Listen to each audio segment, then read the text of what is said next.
Bonjour à tous, peu de mouvement à la Bourse de Paris. Depuis l'ouverture, le CAC 40 se contente de fluctuer mollement à proximité de son point d'équilibre. Il grappille actuellement 0,18% à 3826 points. Un certain calme qui précède peut-être une tendance beaucoup plus agitée car cet après-midi, de nombreuses statistiques viendront émailler la séance. Il y aura également les commentaires du président de la Banque centrale américaine qui seront donc suivis de très près par les investisseurs. Et en attendant, l'euro lui reste ferme, il se situe à 1,4087 $. Quant au cours du pétrole, le baril est sous les 83 $ à New York et juste au-dessus des 84 $ à Londres.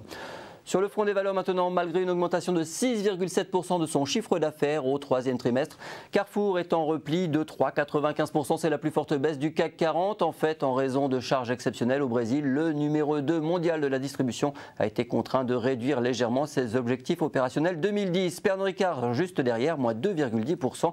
Le Crédit Suisse a revu sa recommandation à la baisse sur le dossier.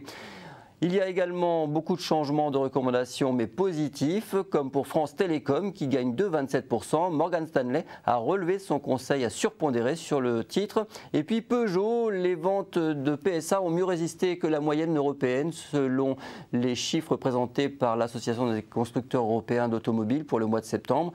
Et Peugeot gagne 2,54%, c'est la plus forte hausse du CAC 40.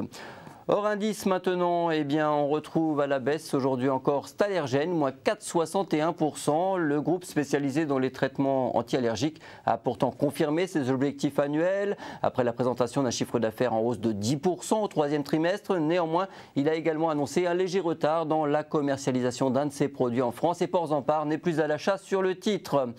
À la hausse maintenant, on retrouve Groupe Partouche qui bondit de 7,14% sans actualité particulière. Et puis également Soitec dans le sillage des bons comptes trimestriels de son client AMD. Soitec gagne 3,44%. Voilà, je vous rappelle qu'à Paris, le CAC 40, lui, se contente d'un tout petit gain d'environ 0,20%.